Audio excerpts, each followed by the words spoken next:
On this week's show, we see how you can keep yourself safe against cyber attacks. After that, Sadie brings us information about how to deal with the parking at OHS. And in sports, Akila interviews our senior volleyball players to find out more about their team rituals. Keep it here, Bulldog, to find out this and more on this week's episode of The Kennel.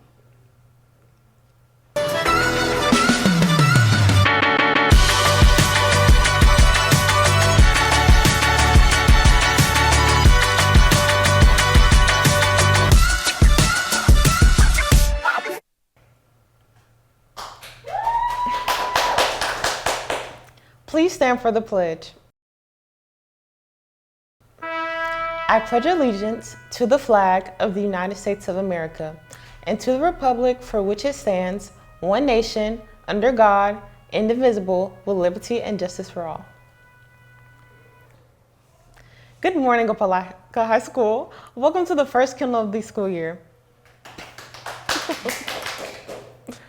Coming to you from the Opelika Video Production Studio, I'm your host, Haley. And I'm Kiani. Haley, did you know that over 350 million people have been affected by cyber attacks? Why would anyone know that? Well, luckily for you, Ms. Hannah Kroll from Opelika City Schools IT department gives us tips and tricks on how to keep your personal information safe. Hi, I'm Hannah Carroll, the District Instructional Technology Coordinator for Opelika City Schools. I wanted to talk to you briefly about cybersecurity today. The technology team at Opelika City Schools works very hard to secure your personal information. Why should you care? If cyber criminals gain access to your personal information, they can use it to create credit card accounts, take out loans, or sell your information for profit. If cyber criminals use your account to infiltrate our network, it could lead to the district paying millions of dollars for a decryption key. How can we help prevent this? Keep your school and personal devices separate, meaning only use your school email for school and professional content such as college applications, school technology accounts, and scholarship applications. Do not use your school email for social media accounts, non-school related technology accounts, or buying and selling products. Following this, logging into your school email on multiple devices increases the opportunity to become a target for cyber criminals. Mobile devices are the most vulnerable because they travel outside of our protected network, connect to public unprotected networks such as Starbucks, McDonald's, and public libraries, and are more likely to be lost or stolen. Cyber criminals prey on people, not networks or devices. The two most common types of social engineering attacks to be cautious of are phishing and scareware. Phishing. This occurs when you receive a fake email or are sent to an imposter website and prompted to put in your username and password. The goal is to trick users into giving over their usernames and passwords. Always double check the source of emails or websites requesting this information. If you are ever unsure, email your tech department. Scareware. The goal behind scareware is to trick users into believing their computer has been infected or needs to download certain software. This type of cyber attack typically takes over your entire screen and provides a fake solution to fix the problem, such as download this software, call this number, enter your Google credentials. Again, when or if this happens, contact your tech team immediately to remove the scareware from your device. Always remember, when in doubt, don't click and ask first. Thank you.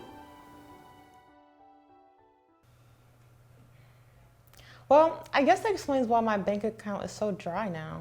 Yeah, you may want to change your passwords now. Speaking of change, the parking lot sure has changed a lot since the summer. Yeah, we added a few more cars to it. Sadie Rainey has more on that. Faculty and students have returned to OHS for a new school year, but those arriving at school have more than likely noticed that traffic has become a challenge. Principal Kelly Fisher spoke to us about some of the things that drivers should keep in mind as they navigate the busy parking lot. So first of all, I want everyone to understand that we're trying to get about 1,700 people onto our campus in about a 30-minute period. So first things first, be patient. Second, leave earlier than you think you should have to leave because there's going to be a lot of traffic. To help with traffic flow issues, drivers should enter at the Lake Condi red light entrance and exit at the end of the parking lot onto 431. At this exit, drivers can only turn right. Also, Only buses and faculty should use the bus entrance, and if you are dropping off students, pull all the way down. Ms. Fisher wants to remind drivers to be patient and understanding as they make their way to school. I need everybody to understand that we have a lot of young drivers, and even some of us who are older drivers aren't necessarily the best at parking and backing. So just be patient and understand that, a lot of people have to come in, have to go off. Now, students are reminded not to loiter and to exit their cars and go into either the Main Street or the arena gyms. Also, at the end of the day, students should use crosswalks and not cross anywhere on Highway 431. Finally, be kind to your parking neighbor and park in between the lines. For the Kennel, this is Sadie Rainey. Thank you, Sadie. Remember, you can still get your parking hang tags. Any sophomore who drives and senior or juniors who miss their designated dates can use the pre-registration link posted to the student announcements in Google Classrooms. See Ms. Foster during your lunch wave to pay your $10.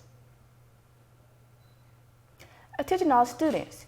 Your yearbook staff are asking for your help with content for the yearbook. In your clever bookmarks, you will find several short Google Forms all about you. Please take a few moments to answer a few questions and see if your answers make it into this year's yearbook. The forms will only be of this week, so don't wait. Fill them out today. The report for the first incentive will be generated on September 3rd. That is the Tuesday we return from Labor Day weekend, so be sure to have all your excuses and work turned in prior to leaving for the Labor Day holiday. That's right, Keone. The first incentive will be students versus faculty game along with Be Auburn Pep Rally. You don't want to miss it.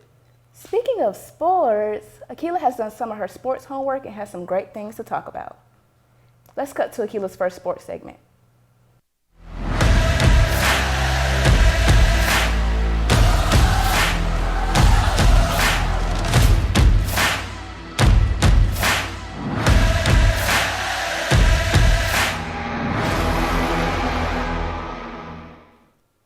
I'm your new sports anchor, Akila Jara, and welcome to Opelika Sports. Last Friday, Opelika football held a public scrimmage and a Meet the Bulldogs session for the fans. But tomorrow, the varsity Dogs gear up for their first game as they open the season against Ben Russell in Alex City. This week on the Brian Moore Show, our first-year head coach talked about the challenge of playing the Wildcats on their home field. It's always been a challenge to go over there. It's an incredible stadium, incredible environment, one of the last grass fields left, but a beautiful turf, and they do such a good job with their city. But they're going to be ready to play, and they're going to be excited. That was a third or fourth round team last year in 6A. They've got a good football team, and we'll have our work cut out for us. Coach Moore went on to say that sometimes the opening game is less about your opponent and more about your team's own identity. I don't know who we are right now, Right. That's the thing. Ben Russell's a really good football team. But right now, more than ever in your first game, you have to focus on yourselves. And can we be better longer? Can we be consistent for 4 quarters? Because we've not done that. We played a half against Clay. All the summer stuff, wasn't 4 quarters. They didn't play 60 snaps. So can we hold up, in the heat? It's 95 degrees. Can we hold up in that and continue to be consistent? Again, you can catch the Bulldogs in Alex City at 7 o'clock. The game is whiteout, so fans, we're all white. I'll be there, and I hope to see you guys there too. On to volleyball. We talked to our senior Spikey Dawgs about team rituals and most likely twos.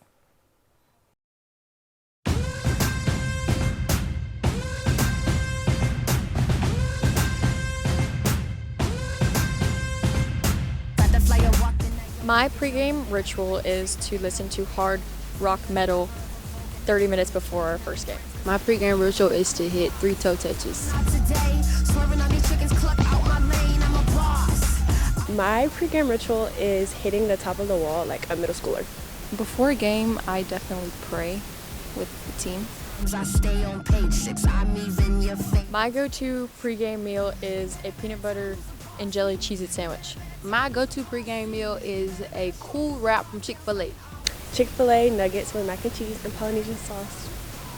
My go-to pregame meal is definitely Chick-fil-A. Never Scared by Bone Crusher. Awesome Jawsome by Sexy Red. My volleyball walk-up song would be Bad Morning by NBA Youngboy. During a game, I was going for a ball, and I didn't see there was a rail, so I ran into the rail trying to pump a ball up, and I flipped over it. When I face planted my sophomore year at the Troup County tournament trying to go for a ball. When I caught the ball in the middle of a game instead of passing the ball. My biggest ick in volleyball is ankle socks. When hitters wear arm sleeves, because what do you need arm sleeves for? Definitely when the bus riders walk on our court. When you slide on the court and you scrape your skin, it gives you like a skin burn. Probably me or Ashley. I definitely have the best shoes on the team. I have the best shoes on the team. Me?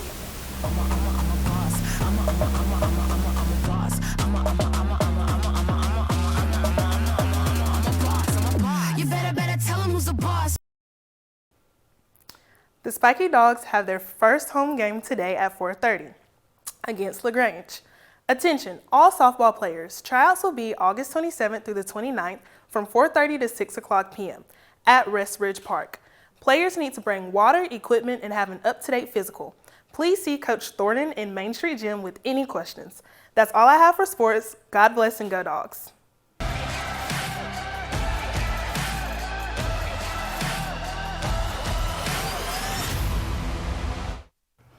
Good job, Akila. Homecoming is right around the corner, so any student who plans on bringing a date to the dance who does not attend OHS must complete a date request form. The deadline for the form is 4 p.m. Friday, September 13th.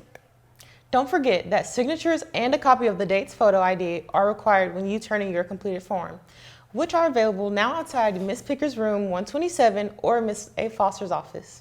Date request forms will not be accepted without a copy of the guest photo ID. Reminder, homecoming is September 21st on Saturday. All students in grades 9 through 12 are invited to participate in Campus Life Club, a positive place where students can go to have fun with friends, talk about relevant issues, and be heard without judgment. The club kickoff will be Friday, August 23rd at 3:30 p.m. in the choir room. There will be food, games, prizes, and more. Bring your friends and find out if you want to be a part of a family-like group that you can discuss important life issues with. Our OHS Council Department will host our annual Senior Parent Information Meeting on August 26th at 6 p.m. in the OHS Cafe. We will discuss important senior year information, including applying for colleges and scholarships and filling out the FAFSA. All senior parents will want to attend if possible. FCCLA is collecting can tabs for charity. Please help us fill the can with soda can tabs. Collect can tabs and turn them into Ms. Eldred or Ms. Johnson throughout the semester. Our award-winning Ogre Robotics team will host a robotics open house on September 5th at 5:30 p.m. in room 169. There will be snacks and demonstrations of the work our robotics team has done. Everyone is invited to attend. Today's lunch is hamburger steak and tomorrow's lunch is calzone. The August character trait is responsibility. Responsibility means to be reliable and trustworthy. Think about ways that you can show responsibility to your friends, family, and others throughout this month. This is all the information we have for you, OHS. We hope you have a great day and go Dogs!